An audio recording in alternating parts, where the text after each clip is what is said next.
You want to know why you keep failing? Stop looking at your circumstances and start listening to your conversations. For the last decade, you have been casting spells over your own life, and every spell has been a curse. You wake up and curse your bank account. You go to work and curse your opportunities. You come home and curse your potential. Then you bow your head and ask for blessings while your mouth is still dripping with the poison of your last complaint. You cannot pray for breakthrough while prophesying breakdown. You cannot ask for promotion while declaring limitation. You cannot beg for change while speaking the same death sentences over yourself that you spoke last year and the year before that. Your prayers are being cancelled by your declarations. Your faith is being destroyed by your confessions. And the saddest part is, you have no idea you are doing it. You think you are a victim of life when really you are a victim of your own vocabulary. You are sitting on a weapon more powerful than any technology ever invented. And you have no idea how to use it right now in this very moment. You possess the ability to create or destroy entire futures. Not tomorrow, not when you get the right opportunity, not when conditions are perfect, right now.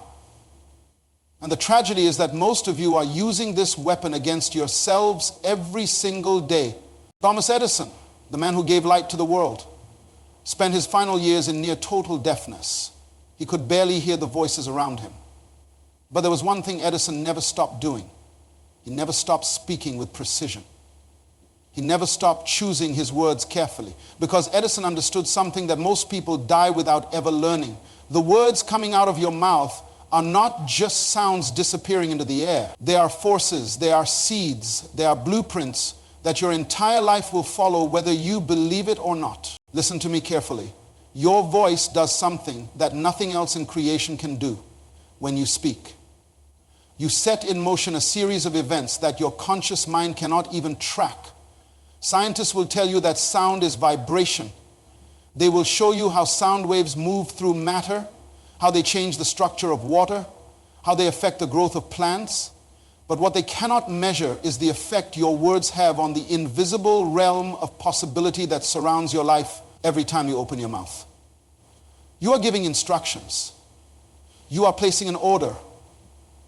You are signing a contract with your future. Your body responds to your voice differently than it responds to anyone else's voice. When you speak, your brain does not categorize it as external information. It receives it as command. It takes what you say about yourself as fact, as instruction, as destiny. You are not just describing your life when you talk about yourself. You are prescribing it. You are writing the script. And most of you have been writing horror stories about your own existence without even knowing it. Let me tell you about a young man named Rashid. He worked in a textile factory in Lahore, operating the same machine for 6 years. Every morning, the same routine. Every evening, the same exhaustion. Rashid was 28 years old. And if you asked anyone in that factory about him, they would tell you he was a good worker, reliable, consistent. But if you listen to Rashid talk, you would hear something else. You would hear a man building his own prison with his tongue. I'm just a factory worker, Rashid would say. People like us don't get ahead. He said it so often it became his identity. I can't save money.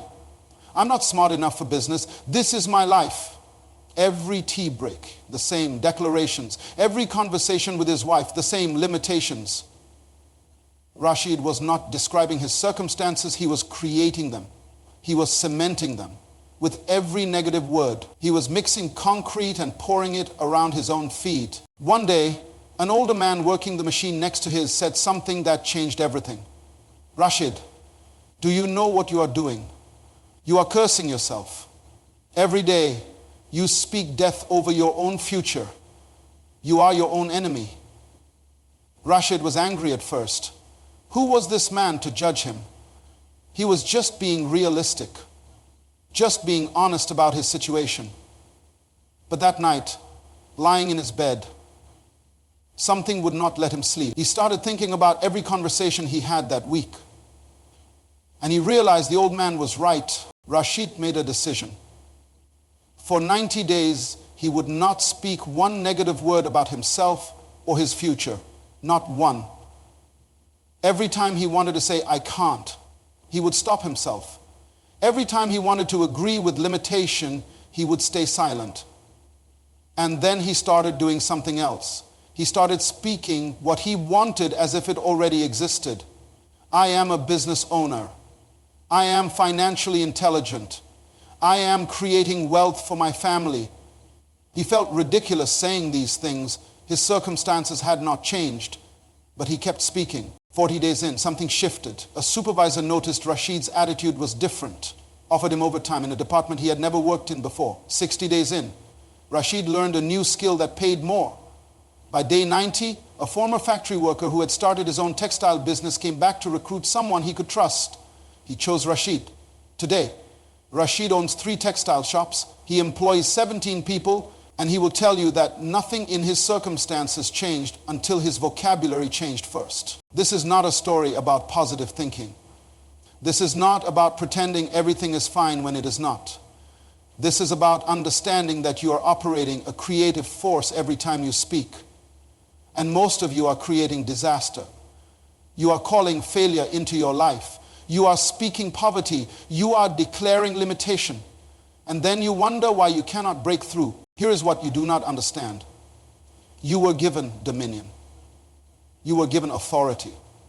But that authority only functions through one vehicle, your words. In the beginning, the first human was given one job. Name the animals. Speak identity into creation. That was the test. Can you use your mouth correctly? Can you speak things into their purpose? And that assignment never changed. You are still supposed to be speaking life, speaking purpose, speaking destiny into existence. But instead, you are speaking death over everything you touch. Most of you are using your mouth as a weapon against yourself. You do not need enemies. You are doing their job for them. Every time you say, I always fail, you are programming failure. Every time you say, nothing ever works out for me, you are creating that reality. Every time you say, I'm just not that kind of person, you are building walls around your potential. And the tragedy is, you think you are just being honest. You think you are just describing what you see.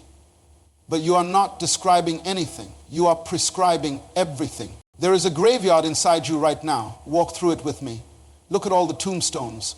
Each one represents a dream that died, a vision that never materialized, a destiny that was aborted before it could be born.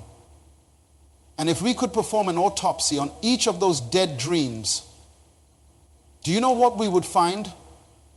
We would not find that they died from lack of opportunity. We would not find that they died from bad timing or wrong circumstances. We would find that they died from poisoning. And the poison came from your own mouth. Your dreams do not die in public. They die in private. They die in the conversations you have with yourself when nobody else is listening. They die in your bedroom at night when you rehearse all the reasons why you cannot make it. They die in your car on the way to work when you remind yourself of every past failure.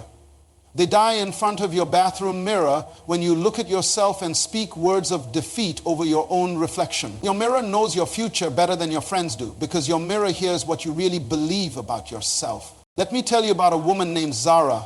She had a voice that could stop traffic. Growing up in Cairo, everyone who heard her sing told her the same thing. You are going to be a star. You have something special. By the time Zara was 23, she had attracted the attention of a music producer who wanted to sign her to a recording contract. This was the opportunity she had dreamed about since she was a little girl. The door was open. The path was clear, and Zara destroyed it with her mouth. You see, Zara's mother had spent Zara's entire childhood speaking limitation. We are not that kind of family. We do not rise above our station. Big dreams are for other people.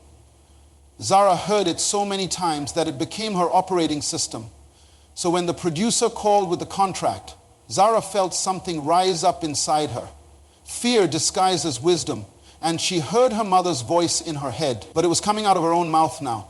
This is too good to be true. Things like this do not happen to people like me. I am probably not ready. What if I fail and embarrass my family? Zara talked herself out of that contract. She called the producer back and said no.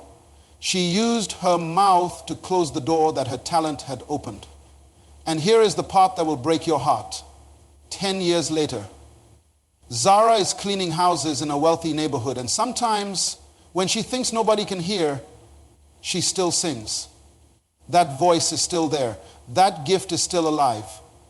But the opportunity is dead, and it died from the words she spoke over herself in the moment of decision. Now let me show you the 3 phrases that are killing your destiny right now. You say them so casually. You think they are harmless, but they are death sentences. The first one is, I cannot afford it.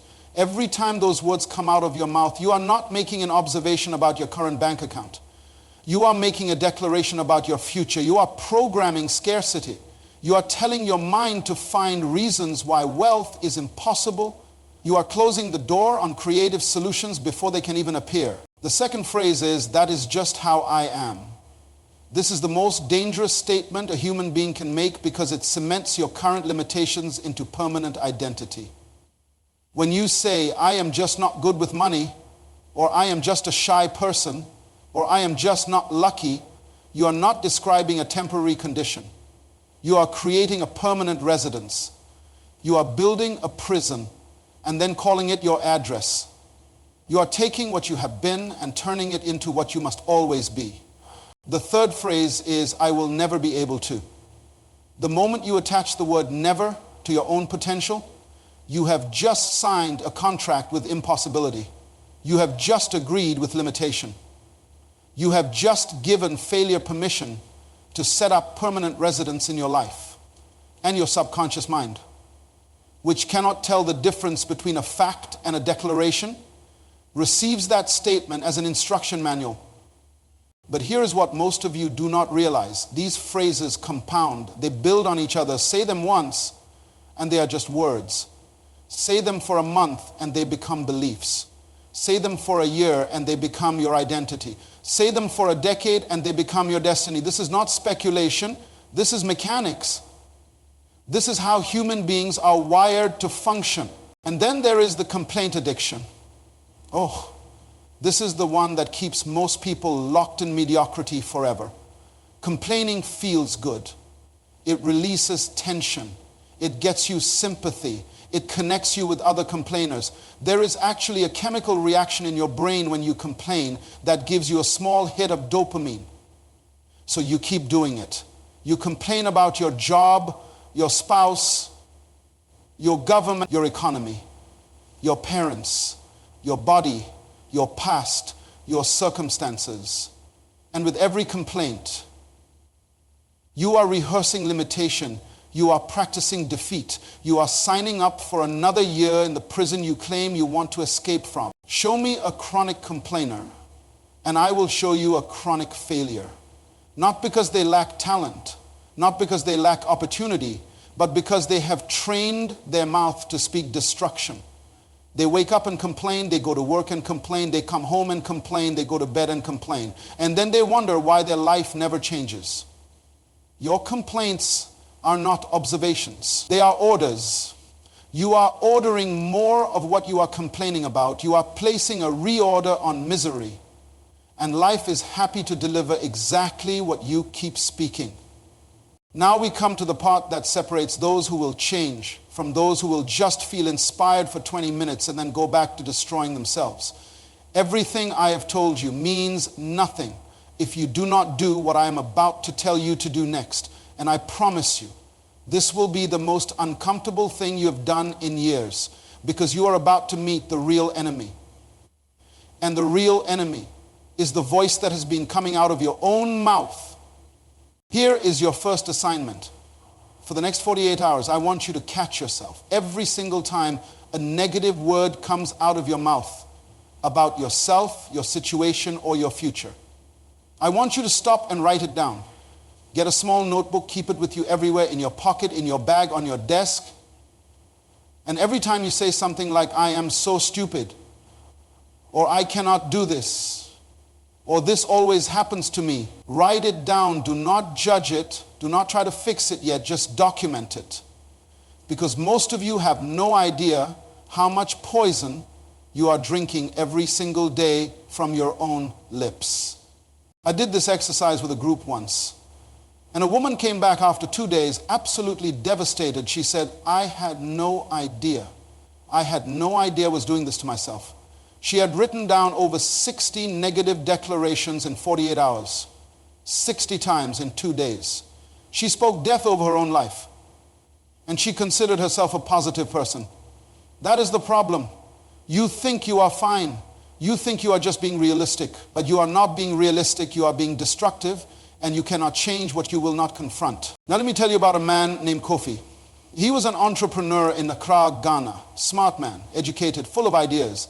But he had failed in business 3 times in 5 years.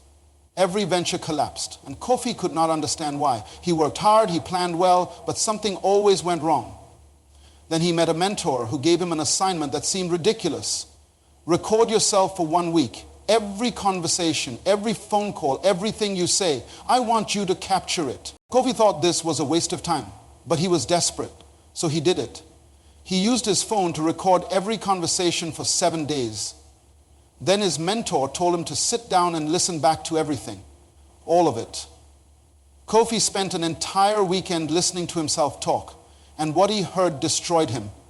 In 7 days, he had made 347 negative declarations about himself and his business, 347 times.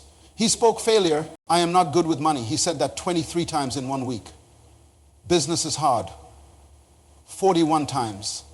I always pick the wrong partners. 17 times. Nothing ever works out for me. 32 times. Kofi was not failing because he lacked skill. He was failing because he was prophesying failure over himself multiple times every single day. His mouth was sabotaging everything his hands were trying to build. But here's what Kofi did next that changed everything. He did not just stop the negative talk. Because here's what you need to understand. You cannot just remove negative speech and leave a vacuum. Nature does not work that way. Your mind does not work that way. If you just try to stop talking negatively, you will fail within 3 days. You have to replace. You have to give your mouth something else to say. Kofi wrote out new statements, specific declarations about his business, his finances, his ability to succeed. And every morning before he did anything else, he stood in front of his mirror and spoke those statements out loud. I am financially intelligent. I make wise decisions. I attract the right partners. My business is profitable and sustainable. He felt like a fool saying these things. His bank account disagreed with every word, but he kept speaking. And he did something else. Every time he caught himself about to say something negative, he would stop mid-sentence and replace it immediately. If he started to say, I cannot afford this, he would stop and say, I am creating the resources for this. If he started to say, this is not working, he would replace it with, I am finding the solution. It was exhausting at first. His old vocabulary had been automatic. This new vocabulary required constant attention. But Kofi stayed committed. 60 days in, something began to shift. Not in his circumstances at first, in his mind. He noticed he was looking for solutions instead of problems. He noticed he was seeing opportunities he would have missed before. By day 90, a business opportunity appeared that was exactly aligned with his skills. He took it. 8 months later, his business was profitable for the first time. 18 months later, he had hired his first 3 employees. Today, Kofi runs a successful import company, but he will tell you that nothing changed in his business until everything changed in his vocabulary. This is not magic. This is mechanics. When you change your confession, you change your focus. When you change your focus, you change your decisions. When you change your decisions, you change your actions. When you change your actions, you change your results. But it all starts with your mouth.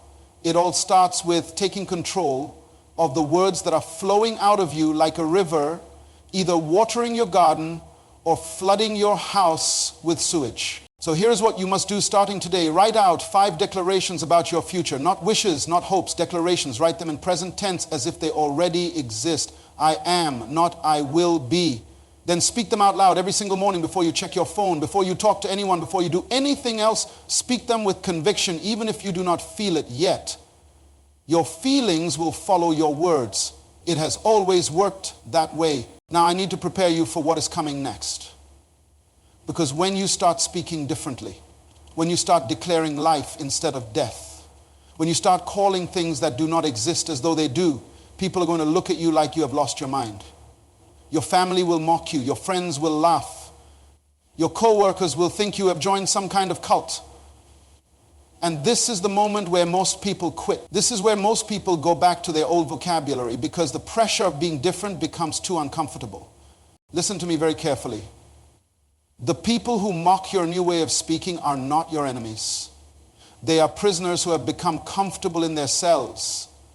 Your transformation threatens them. Not because they want you to fail, but because your change exposes their excuses.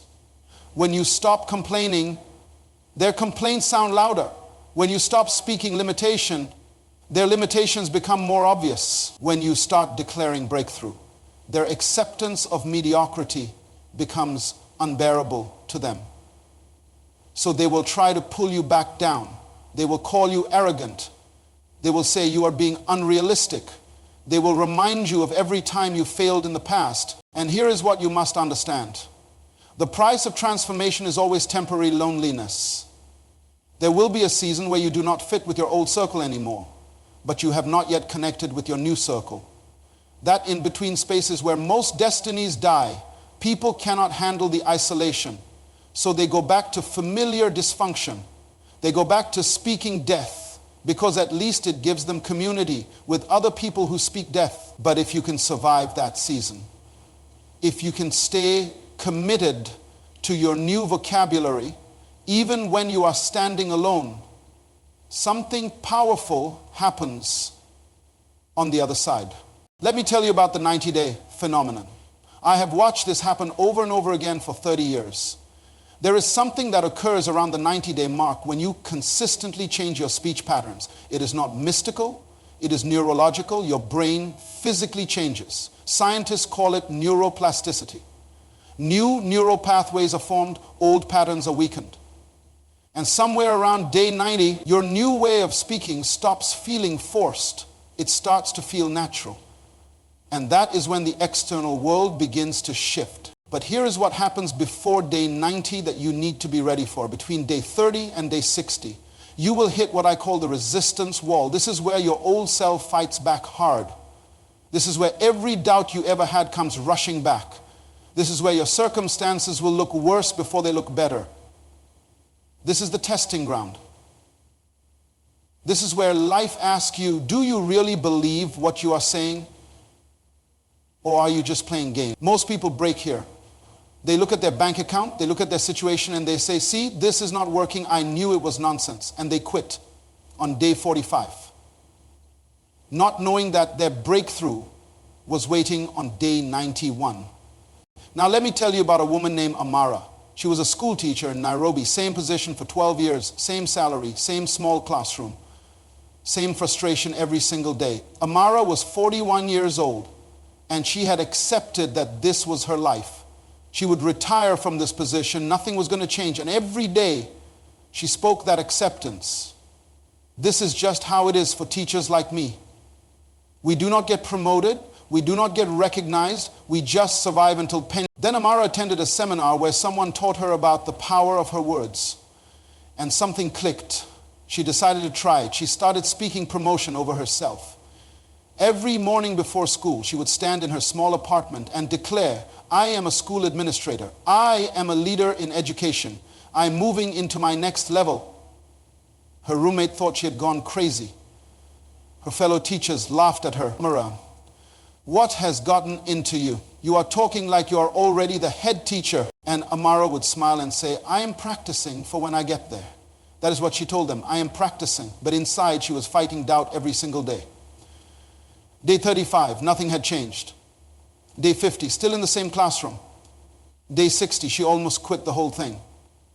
But something kept her going. On day 73, the school principal resigned unexpectedly. Nobody saw it coming. On day 89, the education board interviewed 3 people for the principal position. Amara was one of them. They chose her. Now here's what Amara will tell you. She was not more qualified than the other candidates. She was not more experienced, but something had shifted in how she carried herself. The way she spoke in that interview was different. The confidence in her voice was different. She was not begging for the position. She was speaking from the position. And they could sense it. Within 3 years, Amara became a regional education director, overseeing 42 schools, and she traces everything back to the day she stopped speaking like a victim and started speaking like a victor. But here is what I need you to understand about legacy. This is not just about you. Your children are listening. Your younger siblings are listening. The next generation is learning their vocabulary from you if you speak poverty. They will inherit poverty language. If you speak limitation, they will inherit limitation language. If you speak defeat, they will inherit defeat language. What people call generational curses are often just generational speech patterns passed down from parents who did not know they were programming their children's futures with their mouths. You can be the one who breaks it. You can be the one who stops the cycle. You can be the generation that says, the death speaking stops here. In this house, we speak life. In this family, we declare destiny. In this bloodline, we call things into existence. And 50 years from now, your grandchildren will trace their success back to the day you decided to take control of your tongue. So here is your final assignment. Tonight, before you go to sleep, I want you to stand in front of a mirror, look yourself in the eyes, and I want you to speak to yourself the way you would speak to your destiny if it was standing in front of you. Because it is. Your future is in that mirror. Your potential is in that reflection. And if you would not say it to your destiny, do not say it to yourself. Your mouth is either building or destroying. There is no neutral position. Every single word is a brick. Every sentence is a wall. Every conversation is construction. So what are you building? A palace or a prison? A monument or a graveyard? The choice has always been yours. Your destiny is not waiting for perfect circumstances. Your destiny is not waiting for the right opportunity. Your destiny is waiting for your mouth to give it permission to manifest. Stop speaking death. Start speaking life. Start declaring failure, start declaring victory. Start describing your problems, start prescribing your solutions. The power is in your tongue. It has always been there. Most of you have just been using it backward. Today, right now, in this moment, you can make a decision that will change everything. Take control of your mouth, and you will take control of your destiny. The weapon is in your hand. Stop shooting yourself and start building your future. Your words created your yesterday. Your words are creating your tomorrow. Choose them wisely. Speak them powerfully. And watch your entire world transform.